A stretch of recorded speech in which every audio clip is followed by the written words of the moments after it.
Welcome to Jamaica Magazine. I'm Adrian Atkinson. Today we continue our focus on prostate cancer awareness. Men, if you're 40 years and older, don't even think about changing the station. Today's program is largely geared towards you. Also featured in the program, what the Health Ministry is doing to enhance health infrastructure. Stay with us as we get things rolling with this important message.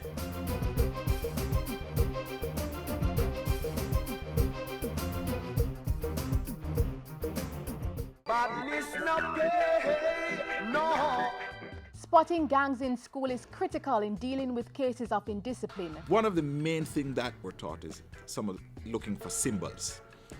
Symbols of some gangs in some communities. We're saying if you see students carrying some of these features, symbols, tattoos is one of them. Almost like a trademark. So they all of them will be a particular tattoo on a particular hand. Those are things to look for. Remember, groups and cliques are not the same as gangs who carry out criminal activities. To report suspected cases of gang activity at your school, contact the Ministry of Education at 922-140029. Hey, Jude, man, badness no pay.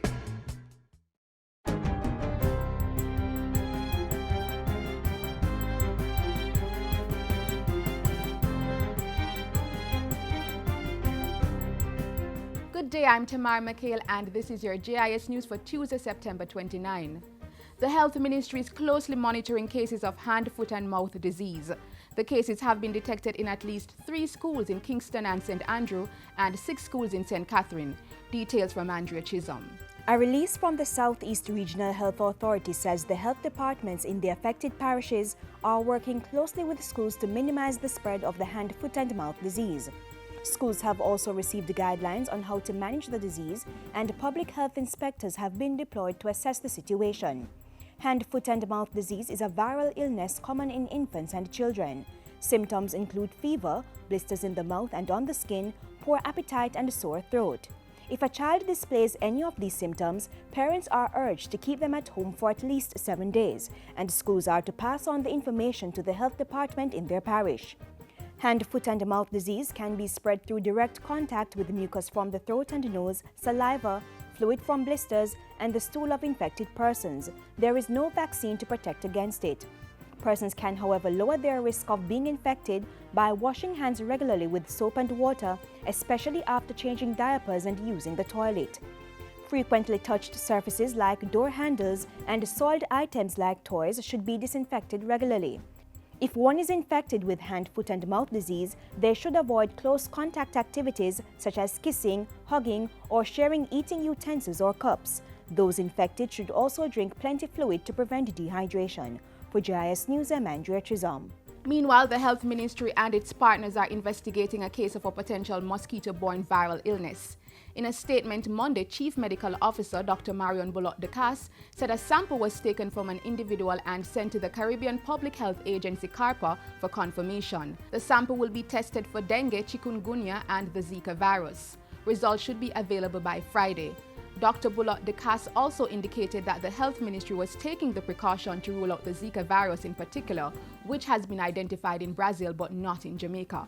The Health Ministry has also increased its vector control program as part of efforts to minimize the spread of mosquito-borne diseases.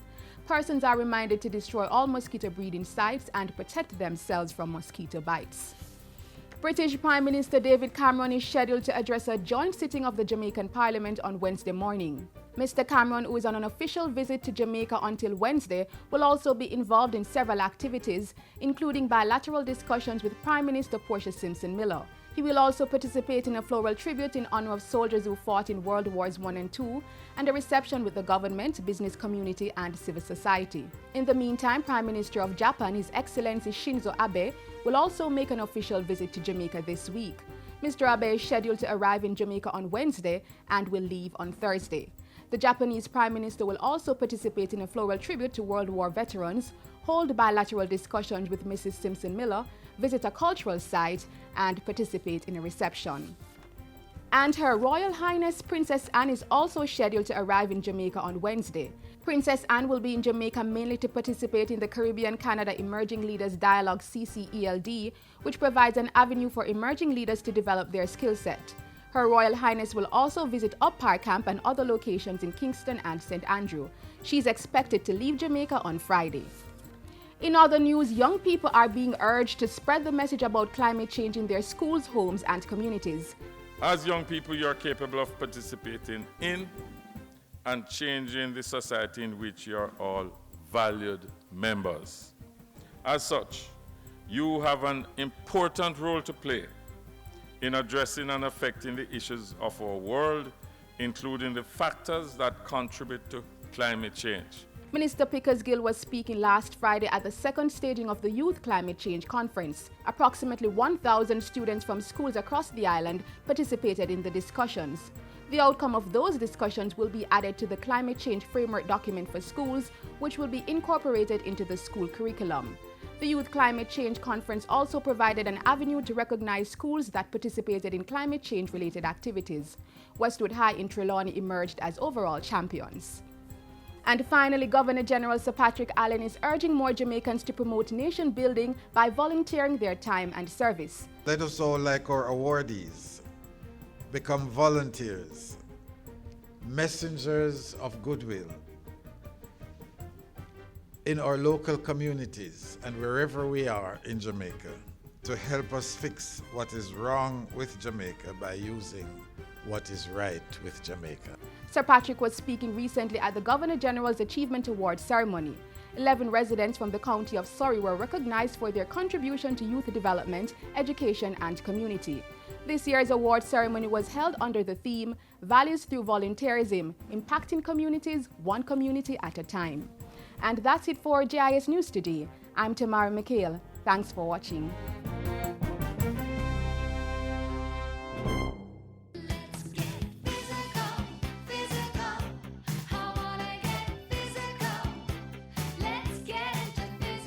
Did you know regular physical activity controls your weight, reduces your risk of cardiovascular diseases, reduces your risk for type 2 diabetes and metabolic syndrome, reduces your risk of some cancers, strengthens your bones and muscles, and increases your chance of living longer? Get active, get fit, stay healthy.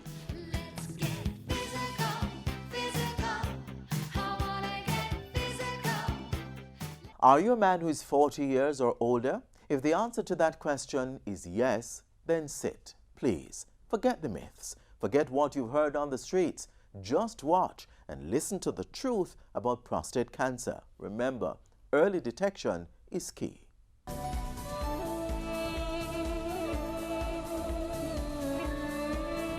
Many people think having prostate cancer is a death sentence, but urologists say the disease can actually be treated and patients can lead a normal and productive life. The key is early detection. Which means that men, from they reach the age of 40, they must get their rectal examination and PSA done on a yearly basis. And once it is caught early, generally speaking, you can lead a normal, productive life with treatment. Digital rectal examination and prostate-specific antigen, PSA, are the two tests used to detect prostate cancer. Urologists say a man may be going about his everyday normal business, feeling perfectly healthy and unknowingly suffering from prostate cancer. The only sure way to know is to go to a doctor for a blood test and rectal examination.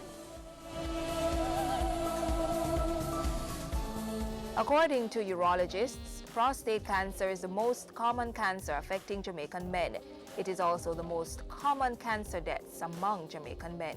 Recent statistics show that the Caribbean region as a whole has the highest death rate from prostate cancer in the entire world. And Jamaica's mortality or death rate is especially high from prostate cancer. This statistic is a concern for the region's health authorities because valuable and productive lives are being lost to the disease. The Ministry of Health here in Jamaica has been urging Jamaican men to regularly do prostate cancer screenings. Now I know Jamaican men don't like to have this test done, but the fact is, it is a painless test done in a very professional manner. It takes about 5 to 10 seconds, and this is a test that could save your life. According to Dr. William Aiken, a big challenge in finding prostate cancer is that many men do not have any early physical symptoms of the disease. By the time the symptoms appear, the cancer has already spread beyond the prostate. This is called advanced prostate cancer. Symptoms may include frequent urination, especially at night, inability to urinate, trouble starting or holding back urination, a weak or interrupted flow of urine, painful or burning urination, blood in the urine or semen, painful ejaculation, and frequent pain in the lower back, hips, or upper thighs. Experts say all men are at risk of prostate cancer, and the most common risk factor is age. More than 70% of men diagnosed with prostate cancer each year are over the age of 65. Prostate cancer also tends to run in families. So if a man has a family history of prostate cancer, he is more likely to develop cancer. Besides family history, Dr. Aiken says there are some dietary factors that can increase the risk of having prostate cancer. Saturated fats, animal meat, red meat in particular, dairy products, milk, butter, cheese, ice cream, yogurt, these things, when consumed on a habitual and long-term basis, are thought to put you at increased risk of prostate cancer. According to urologists, prostate cancer is very rare before the age of 40. But there are things young men can do to reduce the risk of having the disease later. Eat more fish, we eat more soy products. If we're going to drink milk, then soy milk is probably better. Green tea, more pomegranate juice. These are some of the things that may help to prevent prostate cancer.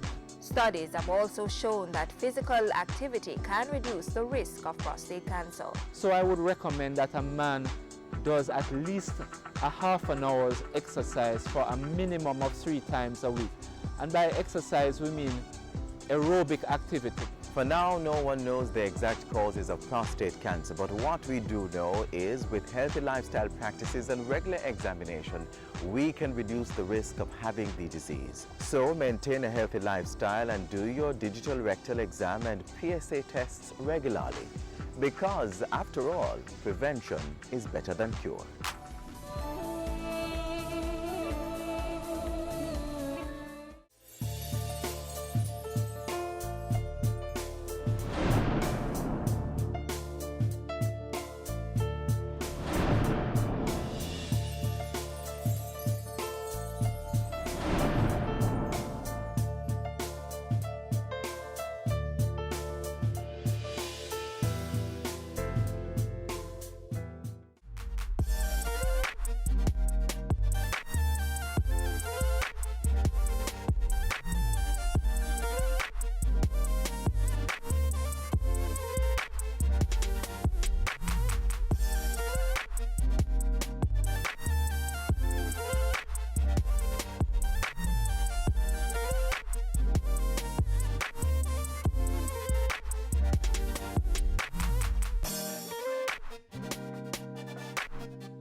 The Ministry of Health continues to provide the requisite infrastructure and equipment to facilitate the health needs of the sick and vulnerable.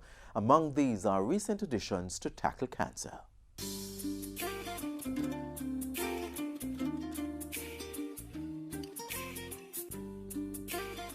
The battle against one of the most feared illnesses is being waged. Government, along with its partners, is making the tactical advance against this condition, where abnormal cells in the body divide uncontrollably, with the ability to invade other tissues and spread to other parts of the body. Cancer has been one of the leading causes of deaths in Jamaica, leaving in its wake grieving families and many unfulfilled dreams and aspirations. One full course of a particular drug for a particular kind of breast cancer, full course could run you anywhere between 3.2 million and 3.6.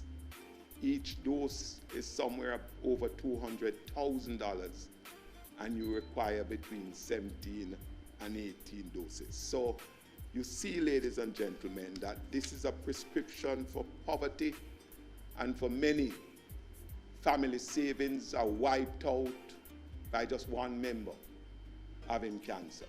Among the most common cancers diagnosed in Jamaica are prostate, breast, cervical, lung and colorectal cancer in adults, and leukemia and brain cancer in children. In 2010, 3,198 persons were recorded by the RGD as having died from cancer, but the Ministry of Health is working to cut that number and making strides. Decreasing the number of premature deaths from chronic diseases such as cancer is part of plans to reduce deaths from non-communicable diseases by 25% by the year 2025. Interventions include screening and early detection to spot the signs before the cells become cancerous. Vaccines are also used to lower cancer risks. Avoiding cancer-causing agents is also promoted. That includes making healthy lifestyle choices like avoiding tobacco, limiting alcohol use, eating a diet rich in fruits and vegetables, keeping a healthy weight, and being physically active. Government is taking a targeted approach in all areas. I am now leading a charge that leads to a broad spectrum attack on cancer: prevention, screening, early diagnosis, treatment, rehabilitation, and palliative care. We will, on a phased basis, streamline the cancer care path and systematically remove the bottlenecks to effective treatment, including reducing the high cost associated with its care and treatment. A national cancer registry is being established to ensure correct and timely data is captured for the entire island. An anti-cancer screening laboratory is also being established at the University of the West Indies, Mona, the first dedicated lab in Jamaica and the Caribbean. It will help identify treatment options and possibly a cure for the condition using natural resources available locally. I look forward to us capitalizing on the wealth of natural resources that we have. In the meantime, breast cancer patients can now access the breast cancer receptor test as a subsidy benefit given to National Health Fund NHF members. The test is offered at the University Hospital of the West Indies Pathology Laboratory. It involves testing breast cancer cells to determine whether they are hormone receptors or biological receptors, which are important information in making treatment decisions. The NHF's coverage of breast cancer, of breast receptor studies, is timely and in keeping with the policy of the government through the Ministry of Health to improve cancer care delivery and increase patient accessibility and affordability. The Health Ministry is also working with the Jamaica Cancer Society to improve mammogram testing and screening programs across the country. The fight against cancer also involves installing state-of-the-art radiation equipment and treatment facilities at the Cornwall Regional Hospital in St. James and at the St. Joseph's Hospital in St. Andrew. At a total cost of nearly $14.5 million, both centers should come on stream in 2016. This project represents one of the biggest investments in equipment and service for Jamaica that would move the cost significantly as it relates to the private sector down for the most vulnerable in our society to zero. While that's in the works, the cancer ward at the Kingston Public Hospital has been receiving significant upgrading work with the installation of first-class equipment and 18 chemotherapy stations. It is run by specialists trained in the management of cancer patients. The chemotherapy unit was furnished with infusion pumps. Infusion pumps are used to administer chemotherapy at a rate which is tolerable to the patients. Audiovisual entertainment and other amenities are also installed in an effort to make the infusion process more tolerable.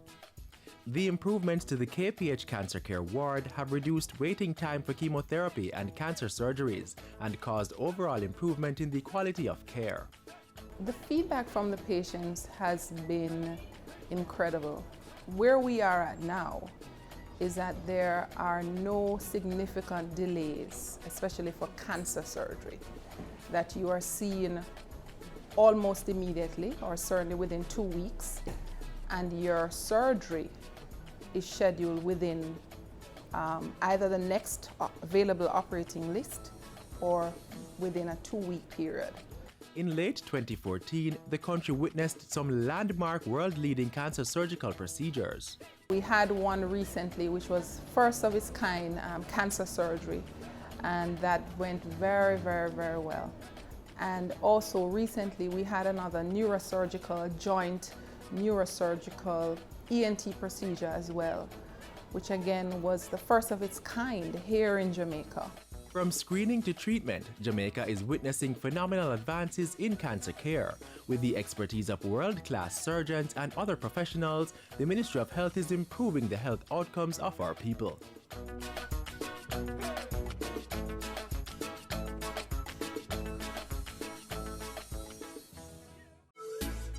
Are you registered to vote? If not, don't miss your chance to get on the next voters list. The deadline for registration is Wednesday, September 30. Persons not registered by September 30 for the November voters list cannot be added before May 2016. To get registered, simply visit the EOJ constituency office nearest you. For more information, call us at 922-0425-9 or visit ecj.com.jm. Remember, voting is your right.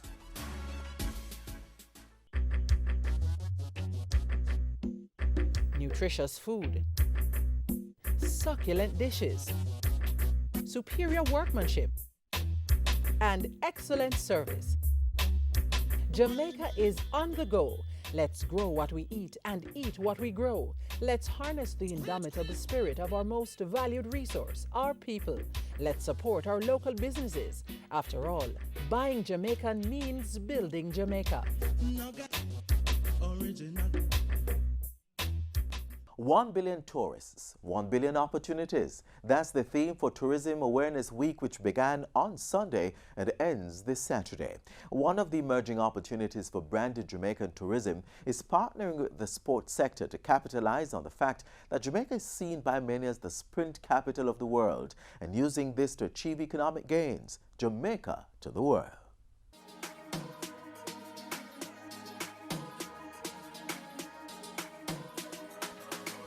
Jamaica, home to world-renowned athletes, a few of the best game facilities, and award-winning rest and relaxation spots. These represent two of the country's biggest assets, sport and tourism. A marriage of the two has the potential to bring great earnings and development to the country, and government is positioning Jamaica to make the investment and reap the rewards. Sports tourism is any visitor that comes to our country to either participate in sport or to view a sporting event. We sometimes don't realize the impact that sport has on persons across the world. I remember once standing at Courtly right at the Porte-Cochet, and there was a gentleman coming back sweaty and hot, and I said to him, "Sir, where are you coming from?" Walking on the road, and he says, "I just fulfilled my lifelong dream." And I was like, "Really?" And he says, "Yes." He's an Australian fellow. And he said, "I just walked to Sabina Park, got the groundsman to let me in, went on the pitch, laid myself out, took pictures, and he said, from I'm a child, I am dreaming of coming to Jamaica and having that experience." That's a testament to the power of brand Jamaica as a sporting destination. In 2012, the Ministry of Tourism and Entertainment established the Sports Tourism Implementation Committee. Its job is to provide the framework to sustainably develop sport tourism and to leverage local and international sport events to increase visitor arrivals. A year later, the Ministry of Sport tabled the National Sport Policy, which includes plans to develop sport tourism. The two ministries are jointly pursuing the plan, and already their efforts have led to the birth of a new initiative, Jamaica Sport.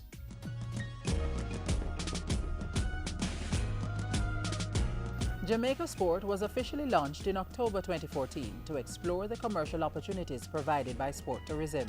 This entity, Jamaica Sport, will anchor and execute the objectives of a major events attraction program and outlines a blueprint for establishing Jamaica as a major sports tourism destination in the region. There are 4 main strategic areas of focus: working in tandem with the National Council on Sport to develop a mechanism for bidding on or hosting strategically important sport events. It also aims to develop a methodology to identify and select indigenous sport activities that can help market Jamaica as a major events attraction destination in the region. Jamaica Sport will also work with the Planning Institute of Jamaica and the Jamaica Tourist Board to develop an economic model for assessing sport events.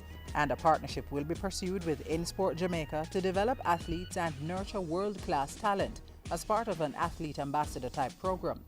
That program should raise the public profile of elite athletes for the country's economic benefit. Possibilities include marketing sites linked to some of Jamaica's top athletes. Usain Bolt's house could eventually one day become such a site, where people want to see where he grew up.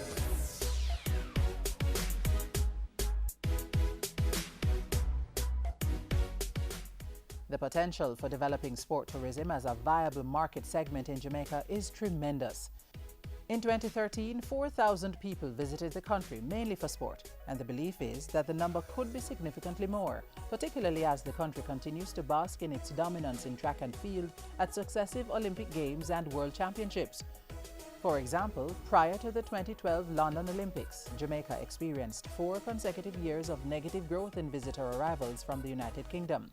But in 2013, months after the Games, the country had 4.7% growth, which has continued to as recently as August 2014, when data reflected a 13% growth in arrivals from the UK. The range of offers in Jamaica are endless, from the traditional golf, tennis, diving, track and field, and sailing, to more interesting activities such as surfing, kiteboarding, and BMX bike riding. Yes, we pretty much have it all.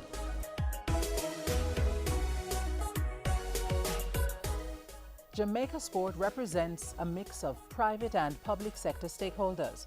They are selling the point that Jamaica is open for business, and sport tourism is yet another product proudly representing brand Jamaica.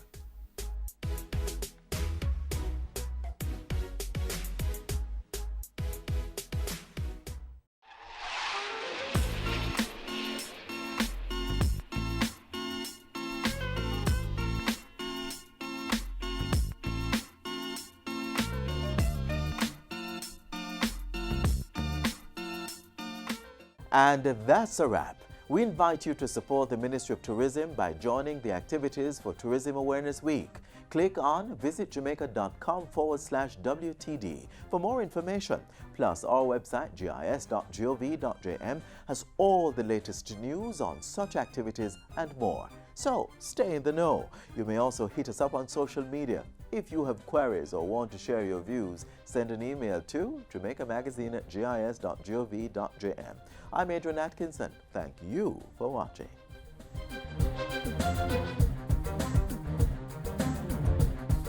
This has been a production of the Jamaica Information Service, the voice of Jamaica.